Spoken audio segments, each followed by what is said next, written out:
الحمد لله نحمده ونستعينه ونستغفره ونؤمن به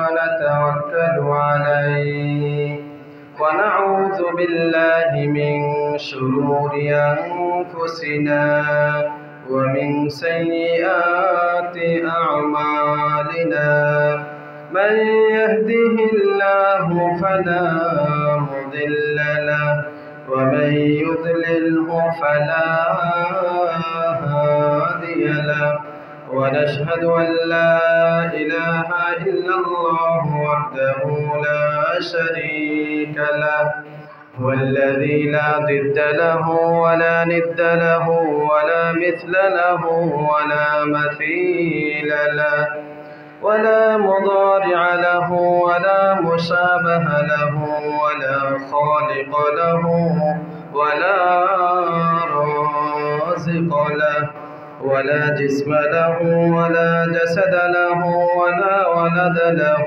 ولا والد له ونشهد أن سيدنا وسندنا وحبيبنا وحبيب ربنا وطبيبنا وطبيب قلوبنا وطبيب أرواحنا ونذيرنا وبشيرنا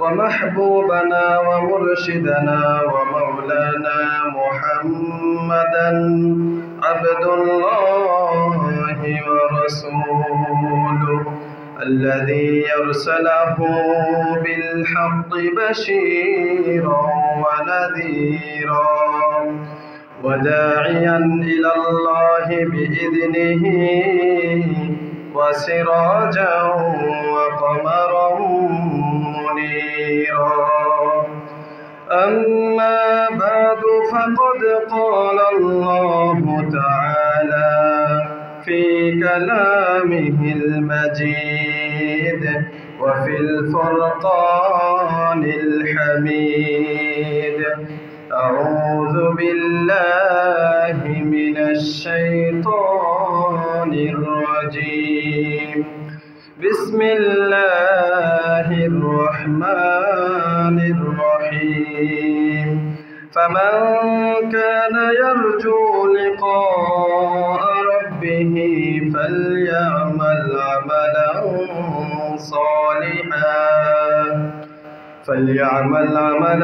صالحا ولا يشرك بعبادة ربه أحدا وقال نبينا وإمامنا وقدوتنا صلى الله عليه وسلم أحسوا هلال شعبان لرمضان أو كما قال عليه الصلاة والسلام وقال تعالى في شان حبيبه ومحبوبه ومعشوقه إن الله وملائكته يصلون على النبي يا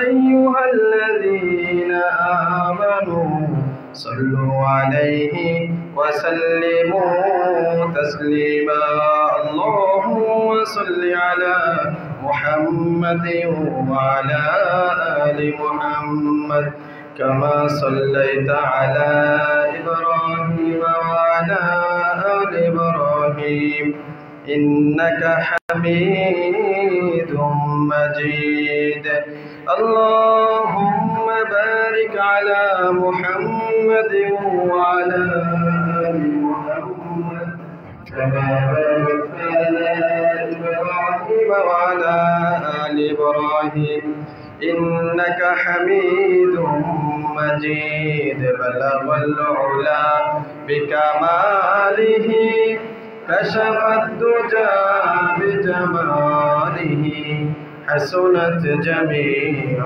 خصاله صلوا عليه وآله سبحانك لا علم لنا إلا ما علمتنا إنك أنت العليم الحكيم اللهم إني أعوذ بك من شر سمعي ومن شر بصري ومن شر لساني ومن شر قلبي ومن شر مني محترم हाज़िरीन শ্রদ্ধেয় মুরব্বিয়ান কিরাম মুসল্লিয়ান ইজম দিন প্রিয় ইসলাম প্রিয় কুরআন প্রিয় নবী প্রিয় ভাইরা মহান রব্বুল আলামিনের দরবারে লক্ষ কোটি শুকরিয়া যিনি অত্যন্ত আদর করে মায়া করে যাচাই করে বাছাই করে দুনিয়ার সমস্ত ঝামেলা থেকে মুক্ত করে আজকে জুমার দিন সপ্তাহের সর্বশ্রেষ্ঠ দিন আমাদেরকে মসজিদে আগে আগে আসার তৌফিক দান করেছেন এজন্য শুকরিয়া তান সকলেই পড়ি আলহামদুলিল্লাহ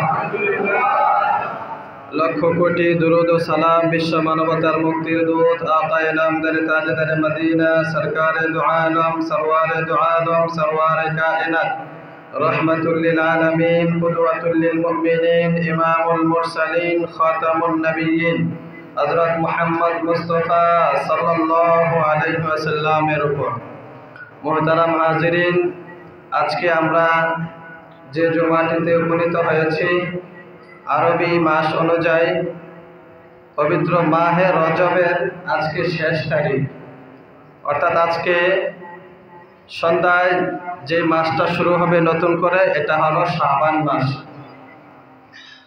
এই শাবান মাসে আল্লাহর হাবিব সাল্লাল্লাহু আলাইহি ওয়াসাল্লাম কি আমলগুলো করতেন এই শাবান মাসের গুরুত্ব মর্যাদা ফজিলত কতটুকু আছে সে সম্পর্কে আজকে আলোচনা করব ওমা তাওফীক ইল্লা বিল্লাহ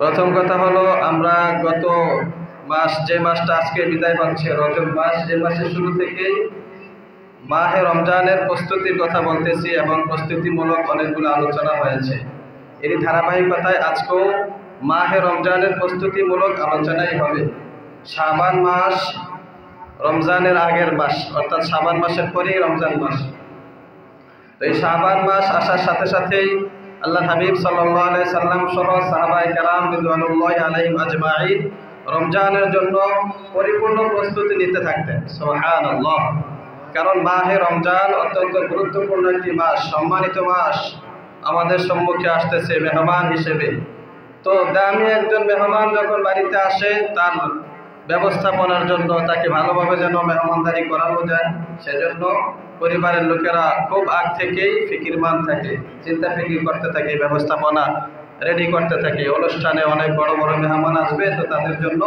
ভালো ভালো আয়োজন কি করা যায় আগ থেকেই প্রস্তুতি নিতে থাকে এজন্য আল্লাহর হাবিব সাল্লাল্লাহু আলাইহি ওয়াসাল্লামও এই মাসের মধ্যে সর্বশ্রেষ্ঠ মাস 12 মাসের মধ্যে মাহে রমজান যেহেতু আগমন করবে মাহে রমজানের আগমনী বার্তা হিসেবে শাবান মাস আমাদের সামনে এসে গেছে তাই শাবান মাসে পরিপূর্ণভাবে প্রস্তুতি নিতে থাকবে প্রথম কথা হলো শাবানের চাঁদ যখন আজকে উঠবে এই শাবানের চাঁদ দেখা এমনিতেই সব মাসের চাঁদ দেখা এটা একটা আমল সুন্নাহ আমল নবীজি সাল্লাল্লাহু আলাইহি সাল্লাম চাঁদ দেখতেন তো আজকে আমরা যারা পারি শাবানের চাঁদ দেখার চেষ্টা করব ইনশাআল্লাহ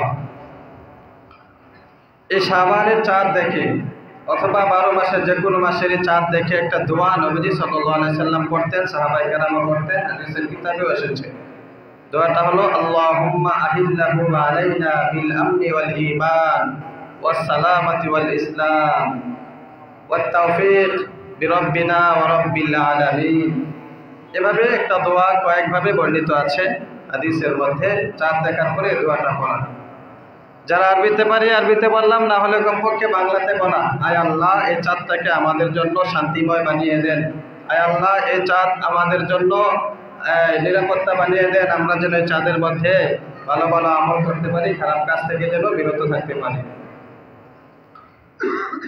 তাহলে এটা হলো প্রথম কথা দ্বিতীয় কথা হলো নবীজি সাল্লাল্লাহু আলাইহি ওয়াসাল্লাম এই শাবান মাস আসলে কি করতেন নবীজির স্ত্রী আমাদের আম্মা জান হযরত আয়েশা সিদ্দিকা রাদিয়াল্লাহু তাআলা আনহা থেকে হাদিস বর্ণিত সহিহ বুখারীতে 1969 নম্বর হাদিস عن عائشة رضي الله تعالى عنها قالت كان رسول الله صلى الله عليه وسلم يصوم حتى نقول لا يفطر ويفطر حتى نقول لا يصوم আম্মা জান আয়েশা সিদ্দিকা রাদিয়াল্লাহু তাআলা আনহা থেকে বর্ণিত, তিনি বলেন মাঝে মাঝে এমন হতো আল্লাহর নবী সাল্লাল্লাহু আলাইহি ওয়াসাল্লাম রোজা রাখতেন, মাসের মধ্যে যে কোনো মাসে রোজা রাখতেছেন, তো রাখতেছেন আমরা মনে করতাম মনে হয় নবীজি আর রোজা ভাঙবেন না।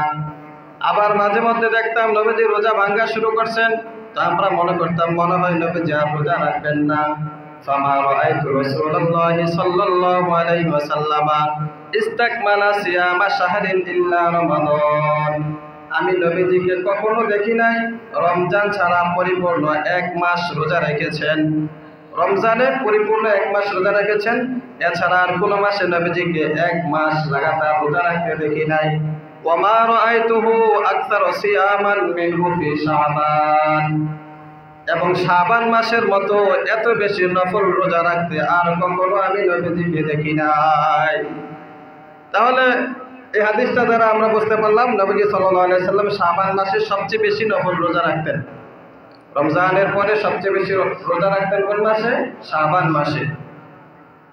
এই শাবান মাসে নবীজি এত বেশি রোজা রাখতেন, এত পরিমাণে রোজা রাখতেন যে আম্মা জান আয়েশা সিদ্দিকা রাদিয়াল্লাহু তাআলা আনহা বলেন এই নবীজি সাল্লাল্লাহু আলাইহি সাল্লামের রোজা দেখে আমরা মনে করতাম মনে হয় নবীজি আর রোজা ভাঙবেন না, লাগাতার রোজা রাখতে থাকতেন।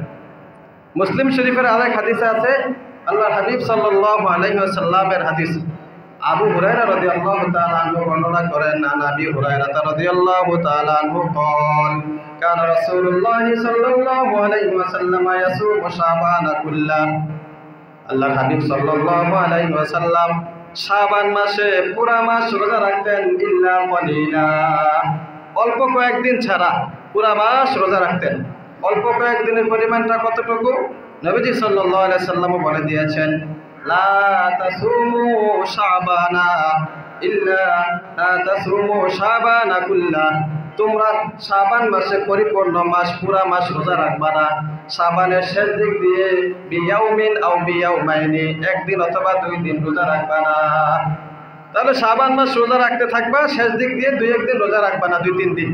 কারণ হলো এরপরে তো মাহে রমজান, তো রমজান এবং শাবানের মাঝখানে যেন একটা গ্যাপ থাকে, না হলে তো রমজানের সাথে মিশে গেল শাবান, এমন যেন একরকমই মনে হলো না, একরকম না, বরং শাবান মাসের শেষ দিক দিয়ে রোজা না রাখার কথা নবীজি বলেছেন।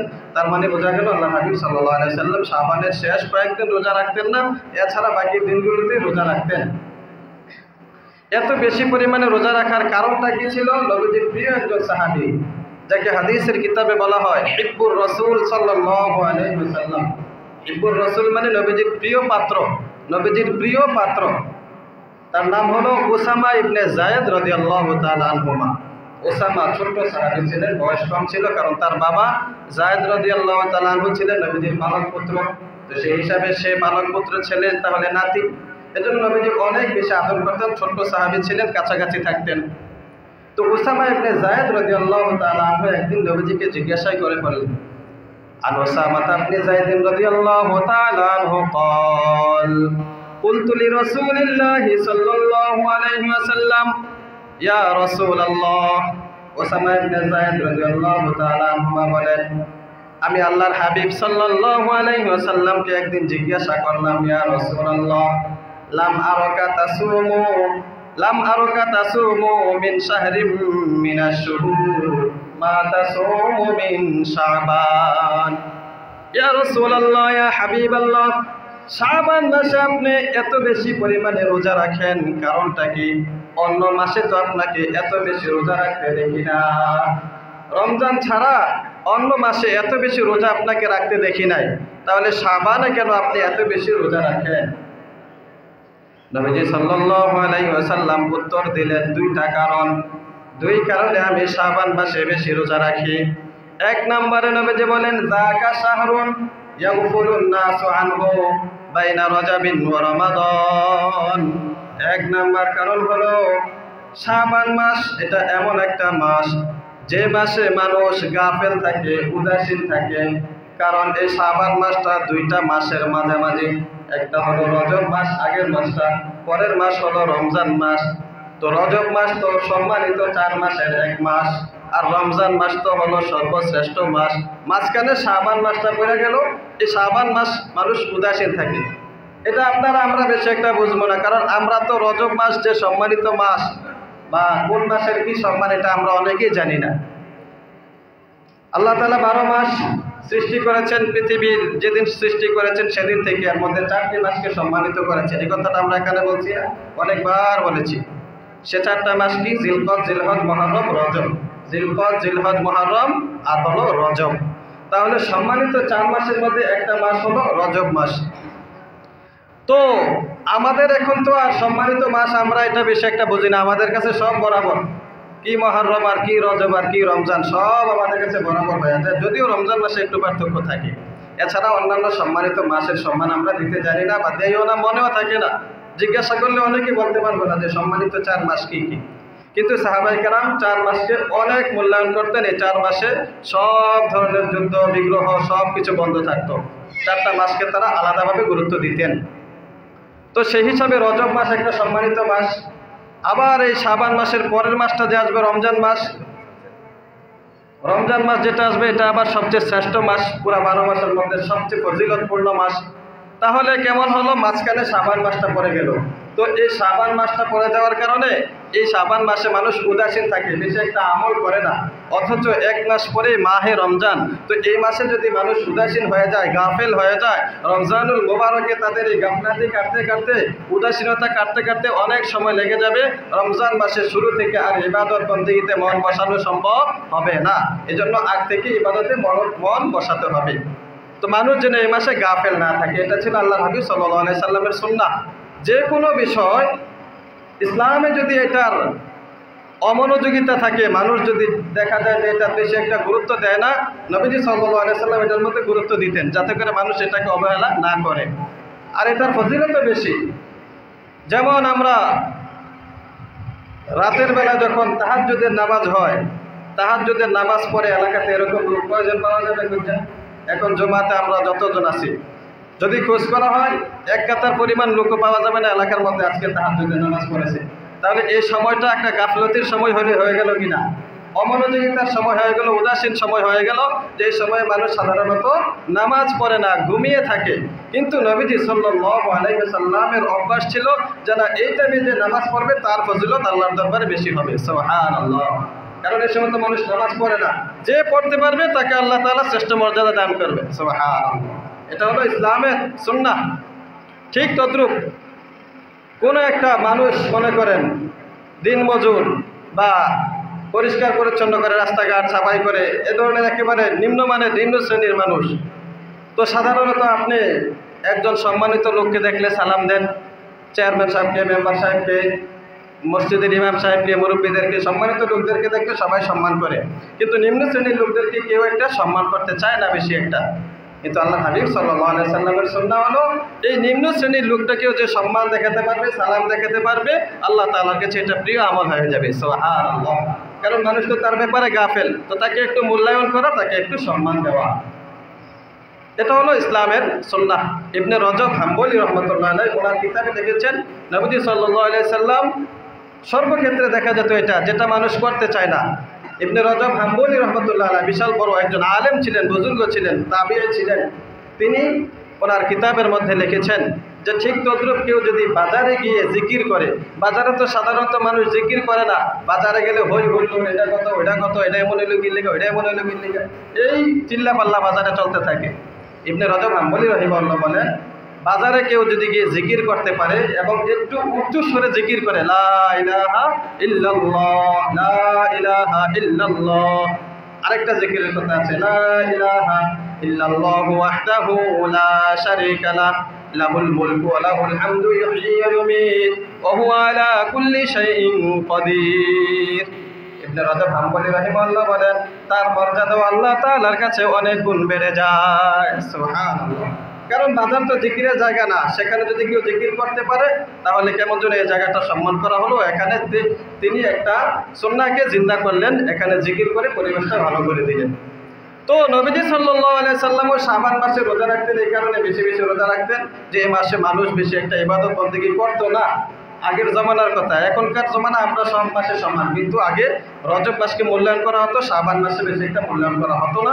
এই জন্য আল্লাহ নবী সাল্লাল্লাহু আলাইহি সাল্লাম শাবান মাসে বেশি বেশি রোজা রাখতেন, অন্যান্য ইবাদত বেশি বেশি করতেন।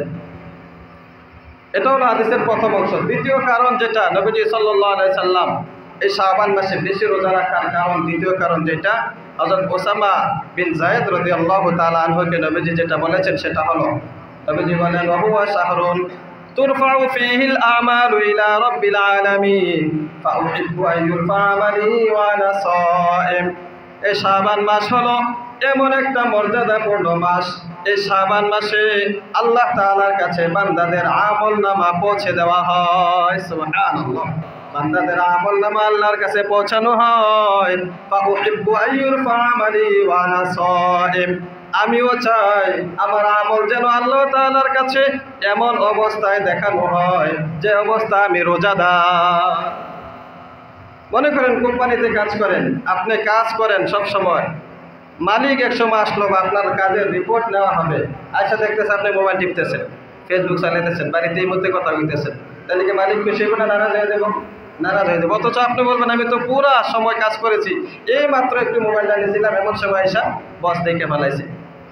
তো নবীজি সাল্লাল্লাহু আলাইহি সাল্লাম বলেন আমার আমল যেহেতু এই টাইমে পেশ করা হবে, বান্দাদের আমল যেহেতু আল্লাহ তাআলার কাছে শাবান মাসে পেশ করা হয়, তো আমি চাই আমি যেন এই অবস্থায় রোজাদার থাকি, তো আমার প্রতি রহমতের দৃষ্টি দেওয়া হবে। সুবহানাল্লাহ। মুসলিম শরীফের হাদিসের মধ্যে আছে বান্দা যখন আমল করে, বান্দাদের আমল নামা কোথায় যায়? ভালো কাজ করে খারাপ কাজ করে এগুলো কোথায় যায়? যে ভালো কাজ করি খারাপ কাজ করে এগুলো কোথায় যায়?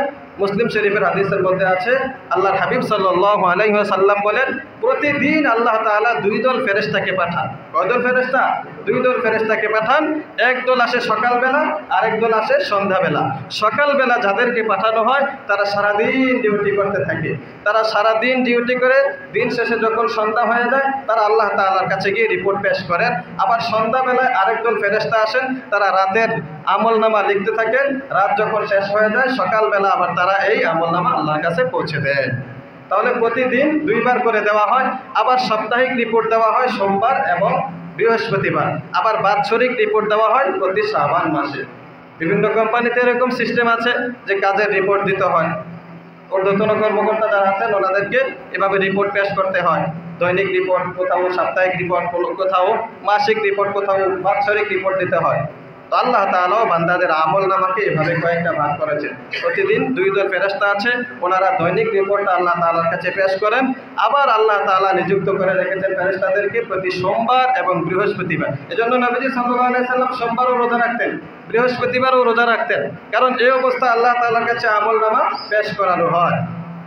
আর বাৎসরিক আমল নামা পেশ করা হয় এই শাবান মাসে। এজন্য নবীজি বলেন আমি চাই যে এই আমল নামা যখন পেশ করা হবে আমি যেন রোজাদার থাকি, তাহলে আল্লাহ তাআলা আমাকে বেশি পছন্দ করবেন, আমার প্রতি বেশি খুশি হয়ে যাবেন। সুবহানাল্লাহ। তাহলে এই জন্যই শাবান মাসের গুরুত্ব এত বেশি। নবীজি সাল্লাল্লাহু আলাইহি সাল্লাম এই শাবান মাসে বেশি রোজা রাখতেন, পছন্দ করতেন।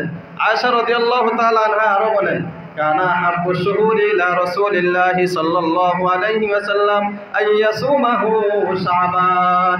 নবীজির কাছে সবচাইতে বেশি পছন্দের মাস ছিল নফল রোজা রাখার জন্য শাবান মাস। শাবান মাসটা নবীজির নফল রোজার জন্য বেশি পছন্দের মাস ছিল। মুসলিম শরীফের আরেক হাদিস আছে আফজালুস সিয়ামি বাদা রমাদান শাহরুল্লাহিল মুহাররম। রমজানের পরে আল্লাহর কাছে প্রিয় রোজা হলো মুহররম মাসের রোজা। কোন মাসের? মুহররম মাসের। তো এখন প্রশ্ন হইল, এখন তো এতক্ষণ বললেন শাবান মাসের রোজা নবীজি বেশি রাখতেন, বেশি পছন্দ করতেন, কিন্তু আরেক হাদিস আছে মুহররম মাসের রোজা, রমজানের পরে মুহররমের রোজা আল্লাহ তাআলার কাছে বেশি ফজিলতপূর্ণ। তাহলে দুইটা দুই রকম হয়ে গেল না কথাটা? মুহাদ্দিসিনে কেরাম এই দুটোটা কথার সমাধান এভাবে দিয়েছেন যে আল্লাহর হাবিব সাল্লাল্লাহু আলাইহি ওয়াসাল্লাম মুহররম মাসের রোজার ফজিলতের কথা শেষ জমানায় জেনেছেন। আল্লাহ তাআলা মুহররম মাসের রোজার ফজিলতের কথা শেষ জমানায় জানিয়েছেন। এজন্য মুহররমের রোজার ফজিলত অবশ্যই আছে, সেটা নবীজি বেশি রাখতে পারেন নাই। নবীজি দুনিয়াতে থাকাকালীন সময় মুহররমের রোজা বেশি রাখতে পারেন না, হয়তো এক বছর ছিলেন, কোনো কোনো বর্ণনায় এর পরের বছর ছিলেন না। তো যে বছর মহরমে রোজার ফজিলতের কথা এসেছে, এরপর থেকে নবীজি দুনিয়াতে বেশি দিন সময় ছিলেন না, তার কারণে মহরমে বেশি রোজা রাখতে পারেন নাই। কিন্তু শাবানের রোজার ফজিলত আগ থেকেই ছিল, এজন্য আল্লাহ হাবিব সাল্লাল্লাহু আলাইহি সাল্লাম শাবান মাসে অনেক দিন পর্যন্ত রোজা রাখতেন, বেশিরভাগ সময় শাবান মাসে রোজা রাখতে পারছেন। তাহলে শাবানের রোজার মর্যাদাও রইল, মহরমের রোজার মর্যাদাও রইল। সিরিয়াল অনুযায়ী আমরা 1 নম্বরে তো অবশ্যই রমজানুল মুবারক, তারপরে মহরমকে 2য় নম্বরে ধরতে পারি, 3য় নম্বরে শাবান, আবার শাবানকে 2য় ধরে 3য় নম্বরে মহরমকে ধরতে পারি। মোট কথা হলো রমজানের পরে নফল রোজা রাখার জন্য শ্রেষ্ঠ মাস হলো 2টা, মহরম এবং শাবান। কিন্তু আল্লাহ নবী সাল্লাল্লাহু আলাইহি সাল্লাম শাবান মাসেই বেশি নফল রোজা রেখেছেন। এই শাবান মাসে নফল রোজা রাখার কারণটা আরেকটা আছে। কারণ শাবান মাস যেহেতু আল্লাহ তাআলার কাছে আমলনামা পেশ করা হয়, তো নবীজি সাল্লাল্লাহু আলাইহি ওয়াসাল্লাম তো অন্যান্য আমল করলেও পারতেন, শাবান মাসে বেশি বেশি করে অন্য আমল করতেন, আর অন্য আমলও বেশি করতেন, কিন্তু রোজাটার গুরুত্ব বেশি দিতেন। তার কারণ হলো 1 মাস পরে আসতেছে রমজানুল মুবারক। তো রমজান মুবারকে যদি হঠাৎ করে রোজা রাখা শুরু করে দেয়, একটা কষ্ট লাগতে থাকবে। অনেকের কাছেই প্রথম 2-1 দিন অনেক কষ্ট লাগে, খারাপ লাগে, কারণ ওই যে 1 বছর পর্যন্ত আর কোনো রোজা রাখে নাই। তো এটার জন্য একটা প্র্যাকটিস হয়ে যায়, এজন্য শাবান মাসে বেশি বেশি করে রোজা রাখতেন। সুবহানাল্লাহ। দেখবেন যে কোনো গুরুত্বপূর্ণ কাজে আগ থেকে প্র্যাকটিস করলে পরবর্তীতে এটা সহজ হয়ে যায়। আগ থেকে আমি প্রশিক্ষণ যদি দিতে থাকি, তাহলে এটা আমার জন্য সহজ হয়ে যাবে। এজন্য মাহে রমজান রোজা রাখবো, রোজার জন্য কোনো কষ্ট না হয়, আগ থেকেই শাবান মাসে রোজা রাখতে থাকা। শাবান মাসে রোজাটা রাখলে এটা মাহে রমজানের জন্য একটা পরিপূর্ণ হিসাবে হয়ে যাবে, পরিপূরক। ইবনে রজব হাম্বলি রাহিমাহুল্লাহ ওনার কিতাবে আরও লেখেন যে আল্লাহ তাআলা 5 ওয়াক্ত নামাজের আগে পরে কিছু নফল নামাজ, সুন্নত নামাজ রেখেছেন। আল্লাহ হাবিব সাল্লাল্লাহু আলাইহি সাল্লাম পড়েছেন ফজর নামাজের ফরজ তো 2 রাকাত, তো এর আগে আরও 2 রাকাত সুন্নত পড়ি না আমরা? জোহর নামাজের ফরজ 4 রাকাত, এর আগে আরও 4 রাকাত পড়ি, আবার জোহরের পরও সুন্নত পড়ি। আসর নামাজের আগেও 4 রাকাত সুন্নত আল্লাহ হাবিব সাল্লাল্লাহু আলাইহি সাল্লাম মাঝে মধ্যে পড়তেন, মাঝে মধ্যে ছাড়তেন।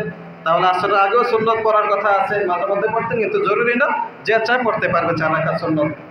মাগরিবের নামাজের পরে পড়ি, ঈশার নামাজের পরেও সুন্নত পড়ি। তাহলে প্রত্যেক নামাজের আগে পরে এরকম কিছু সুন্নত আল্লাহর হাবিব সাল্লাল্লাহু আলাইহি সাল্লাম রেখেছেন। এই সুন্নতগুলো হলো ফরজ ইবাদতের ঘাটতি পূরণের জন্য। সুবহানাল্লাহ বলি, সুবহানাল্লাহ ওয়া বিহামদিহি সুবহানাল্লাহিল আযীম। আমাদের এক উস্তাদ বলতেন যে তাহাজ্জুদের সময় যখন হুজুরে জাগাতেন, বলতেন বাবারা ওঠো, ঘুম থেকে ওঠো, হাসরের দিন, হাসরের দিন ফরজের দামে নফল উঠানো হবে, ফরজের দামে নফল উঠানো হবে। কিভাবে হুজুর বুঝাইতেন? ফল কিনতে গেলে দেখেন, ফল যখন 1 কেজি ফল কিনবেন, আপেল একটা ঠুঙ্কার মধ্যে দিবে, ঠুঙ্কাটার নিচে অনেকটা শক্ত থাকে, মনে হয় যে অর্ধেকটা আপেলের ওজন একা নিচে লাগছে, হয় না এরকম? অনেক সময় এরকম ঠুঙ্কা থাকে অনেক বড়। তো আপনি ফলটা কিনতেছেন 200 বা 250 টাকা 1 কেজি, কাগজটা কি 200-250 টাকা কেজিতে কিনবেন? কিনতেন না। কিন্তু এখানে আপেলের সাথে এটার ওজন করার কারণে এটার দাম আর আপেলের দাম সমান হয়ে গেছে, ঠিক কি না? কারণ আপেলের দাম আপেলের সমানই তো এটাকে ওজন ধরা হচ্ছে, এটাকে আলাদা কমানো হচ্ছে না, যদিও কোথাও কমায় রাখে, কিন্তু দেখা যায় ঠুনকার দাম অনেক সময় ফলের দামের সমান হয়ে যায়। কারণ হলো ওই যে ফলের পরিপূর্ণ হিসাবে এটা আছে, ফলটাকে নেওয়ার জন্য তো একটা ঠুনকা দরকার, অতএব ফলের সাথে এটা থাকার কারণে এটার দাম ফলের দামের সমান হয়ে গেছে। তো হাসরের ময়দানে বান্দা যখন আটকে যাবে, আল্লাহ তাআলা ফেরেশতাদেরকে বলবেন, ও ফেরেশতারা, বান্দার নামাজে ঘাটতি আছে, তো দেখো তার কোনো নফল নামাজ আছে কিনা, এগুলো এখানে লাগাই দাও। সুবহানাল্লাহ।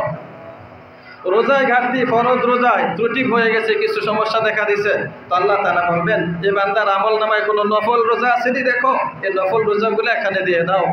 জাকাতে ঘাটতি, জাকাত পরিপূর্ণ দিতে পারে না, বা ইখলাসে কমতি ছিল, বা যে কোনো সমস্যা ছিল, তো আল্লাহ তাআলা বলবেন তার কোনো নফল দান সদকা আছে কিনা দেখো, এগুলো এটার সাথে মিলাই দাও। তাহলে এই আমলগুলা যদিও নফল আমরা দেখি সুন্নত, কিন্তু এই আমলগুলার দাম হাসরের ময়দানে অনেক বেশি বেড়ে যায়। ফরজ ইবাদতে ঘাটতি দেখা দিলে আল্লাহ তাআলা এই নফল ইবাদত দিয়ে ঘাটতি পূরণ করে দিবেন। এই জন্য নবীজি সাল্লাল্লাহু আলাইহি সাল্লাম প্রত্যেকটা আমলের আগে পরে কিছু নফল সুন্নাহ আমল করতেন, যেগুলো ফরজের ঘাটতি হিসাবে হয়ে যায়। তো এই যে মসজিদ মনে করেন আমরা নির্মাণ করি, মাদ্রাসা নির্মাণ করি, এগুলাতে যে টাকা পয়সা দেয়, এগুলা কিন্তু জাকাতের টাকা না, সাধারণ দান, মানুষের দান, জাকাতের টাকা এখানে দেওয়া যায় না। তো দান বিষয়টা কি, এটা যদি কেউ না করে সে কঠিন গুনাহগার হবে এমন না, কিন্তু জাকাত না দিলে গুনাহগার হয়ে যাবে। তো এই যে মসজিদ, বিশাল বড় বড় মসজিদ হইতেছে, মাদ্রাসা হইতেছে, এখানে তো আল্লাহর বান্দারা দান করতেছে কি না? মসজিদে মাদ্রাসায় দিতেছে। তো এই দানগুলো নফল দান। হাশরের ময়দানে দেখা যাবে আল্লাহ তাআলা কোনো কারণবশত যদি দেখা যায় জাকাতের মধ্যে ঘাটতি ছিল, তো এই নফলগুলো আল্লাহ তাআলা ফরজের ঘাটতি পূরণ হিসাবে বানিয়ে দিবেন। তো নামাজের ক্ষেত্রেও এরকম বিষয়টা, রোজার ক্ষেত্রেও এরকম। মাহে রমজানের আগেও নবীজি রোজা রাখতেন এই শাবান মাসে, আবার রমজান মাস যখন শেষ হয়ে যাবে শাওয়াল মাসেও 6টা রোজা রাখতেন। সুবহানাল্লাহ। তাহলে আগে পরে কিছু নফল ইবাদত থাকা যেগুলো ফরজের ঘাটতি পূরণ করবে। কোনো কোম্পানিতে বা বিভিন্ন জায়গা যখন চাকরির জন্য বিজ্ঞপ্তি দেওয়া হয়, যারা চাকরি করতে যায়, তো দেখবেন শুধুমাত্র যে মেইন কপিটা, অনেক কাগজ নিতে বলা হয়, ভোটার আইডি, সনদ, আরও বিভিন্ন কাগজপত্র লাগে, চেয়ারম্যানের সার্টিফিকেট। তো শুধুমাত্র মেইন কপি যেটা, মাস্টার কপি যেটাকে বলে, আসল কপি যেটা, শুধু এটাই রাখে না। বুদ্ধিমান লোক যারা এর সাথে আরও কয়েকটা ফটোকপি রাখে কি না? বলে যে যদি আমার আসলের মধ্যে সমস্যা দেখা যায় বা আসলটা হারায় যায়, তাহলে আমি যেন এই ফটোকপিটা ব্যবহার করতে পারি। তো এই নফল ইবাদতগুলো আমাদের জন্য ফটোকপি। আসল হলো ফরজ। এই ফরজের সাথে ফরজে কোনো ত্রুটি দেখা দিলে যেন এই নফল দ্বারা পার পাওয়া যায়, এজন্য আল্লাহর হাবিব সাল্লাল্লাহু আলাইহি সাল্লাম এগুলো ব্যবস্থা করে দিয়েছেন। তো এই শাবান মাস আজকে থেকে শুরু হয়ে যাবে ইনশাআল্লাহ। এই শাবান মাসে আমরা রোজা রাখবো তো ইনশাআল্লাহ। আল্লাহর হাবিব সাল্লাল্লাহু আলাইহি সাল্লাম বেশি রোজা রাখতেন শাবান মাসে। এবার আপনি আমি চিন্তা করি তো, আমাদের বয়স অনেকের এখানে আছে, আমরা যারা প্রাপ্তবয়স্ক, সেই 15 থেকেই ধরি, 15 থেকে অনেকের কত বছর গেছে, 70-80 পর্যন্ত বছর হয়ে গেছে অনেকের। তাহলে এত বছর আমার জীবনে গেল, প্রতিটা বছর আমার জীবনে একটা করে শাবান মাস গেছে। কয়জন আছে যে শাবান মাসে আমি কয়েকটা নফল রোজা রাখছি? অথচ আমি তো দাবি করি আমি আল্লাহর হাবিবের আশেক। আল্লাহর হাবিব সাল্লাল্লাহু আলাইহি সাল্লাম শাবান মাস আসলে এত বেশি রোজা রাখতেন। আমি নবীজির প্রিয় উম্মত দাবি করি, কিন্তু নবীজির অনুসরণ কোথায় করলাম প্রিয় ভাই? এজন্য আল্লাহর এক ওলি বলতেন, বা মুহাম্মদ গায়বুয়াত নিসবত তোরা, বা মুহাম্মদ গায়বুয়াত নিসবত তোরা, সুন্নতে আহমদ কুজা, তু কুজা ও সুন্নতে আহমদ কুজা, বা মুহাম্মদ গায়বুয়াত নিসবত তোরা।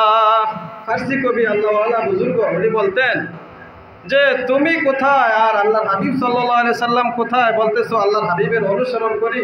তো আল্লাহর হাবিব সাল্লাল্লাহু আলাইহি সাল্লামের আল্লাহর হাবিব সাল্লাল্লাহু আলাইহি সাল্লামের সুন্নতের সাথে তোমার কোনো সম্পর্ক নাই, নবীজির সুন্নতের অনুসরণ নাই, কিন্তু বলতেছো যে আমি আল্লাহর হাবিব সাল্লাল্লাহু আলাইহি সাল্লামকে অনুসরণ করি, নবীজির আশেক, নবীজির প্রিয় উম্মত, কিন্তু নবীজির অনুসরণ আমাদের ভিতরে নাই। এজন্য এই মাহে শাবান কমপক্ষে আমরা 2-3টা রোজা রাখা হলো আল্লাহর হাবিব সাল্লাল্লাহু আলাইহি সাল্লামের এই সুন্নতটাকে জিন্দা করব তো ইনশাআল্লাহ। এই মাহে শাবান যেটা শুরু হবে আমাদের শাবান মাস, এ মাসে আমরা কিছু কাজ করতে পারি যেটা আমাদের রমজানের জন্য প্রস্তুতিমূলক কাজ হবে। নবীজি সাল্লাল্লাহু আলাইহি সাল্লাম বলেন, আহসু হেলালা শাবান আলি রমাদান, রমজান মাসের জন্য তোমরা শাবান মাসের হিসাব রাখতে থাকো। তাহলে এটা হবে আমাদের প্রথম কাজ, শাবান মাসের হিসাব রাখা। আজকে 1 তারিখ শুরু হয়ে যাবে মাগরিবের পর থেকে। আরবি মাস তারিখ শুরু হয় মাগরিবের পর থেকে, মাগরিবের সময় থেকে শুরু হয়, পরের দিন মাগরিব পর্যন্ত 1 তারিখ থাকবে। তাহলে আগামীকালকে সারাটা দিন 1 তারিখ থাকবে, শাবানের 1 তারিখ। এভাবে শাবানের হিসাব রাখা।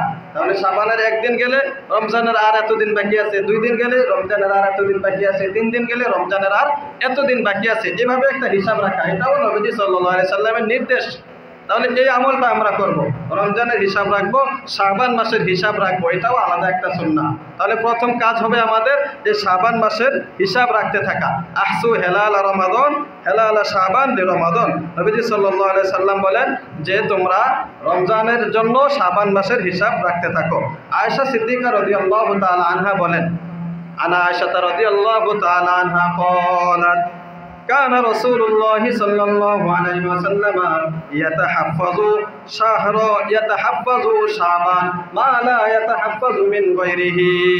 আয়েশা রাদিয়াল্লাহু তাআলা আনহা বলেন, আল্লাহর হাবিব সাল্লাল্লাহু আলাইহি ওয়াসাল্লাম শাবান মাসের এত বেশি হিসাব রাখতেন, অন্য মাসে এত বেশি হিসাব রাখতে দেখি নাই। মানে একটু পরে পরে হয়তো জিজ্ঞাসা করতেন যে শাবানের আজকে কয় তারিখ, আর কয়দিন আছে, আর কয়দিন পরে রোজা হবে, আর কয়েক ঘন্টা আছে। এভাবে শাবানের হিসাব নবীজি বেশি বেশি রাখতেন। এজন্য উম্মতকেও নির্দেশ দিয়েছেন উম্মত যেন বেশি বেশি করে শাবানের হিসাব রাখে। তাহলে আমাদের এই মাসের প্রথম কাজ হবে শাবান মাসের হিসাব রাখা, এবং এই রমজান আর কয়দিন বাকি আছে এটা হিসাব করে রাখা। প্রথম কাজ হবে এটা। দ্বিতীয় কাজ হবে আমাদের নফল নামাজ একটু বাড়াইয়া দেওয়া। নফল নামাজ অন্য সময় তো আমরা পড়ি, মাহে রমজানে যেহেতু নফল নামাজ বেশি পড়তে হয়, তারাবির নামাজ আছে, সুন্নত নামাজ আছে, তো সেই জন্য রাতের বেলা একটু একটু নামাজ পড়া। আগের সপ্তাহে আমরা আলোচনা করেছিলাম তাহাজ্জুদের কথা, রমজানের প্রস্তুতি হিসাবে। তো তাহাজ্জুদ নামাজ একটু পড়ার চেষ্টা করা। অনেকেই আমরা এরকম আছি, সারা বছর গেছে একদিনও তাহাজ্জুদ করি নাই, আছে না এরকম? অথচ নবীজির কত প্রিয় একটা সুন্নত নামাজ ছিল এটা তাহাজ্জুদের নামাজ। আল্লাহ তাআলার প্রিয় বান্দা হতে হলে তাহাজ্জুদ ছাড়া কেউ প্রিয় বান্দা হতে পারে না। আল্লাহ তাআলার কাছে প্রিয় পাত্র এবং বুজুর্গ হওয়ার জন্য বড় একটা মাধ্যম হলো এই তাহাজ্জুদের নামাজ। এজন্য আমরা চেষ্টা করব তাহাজ্জুদ নামাজ আজকে থেকেই শুরু করে দেব, করবো তো ইনশাআল্লাহ।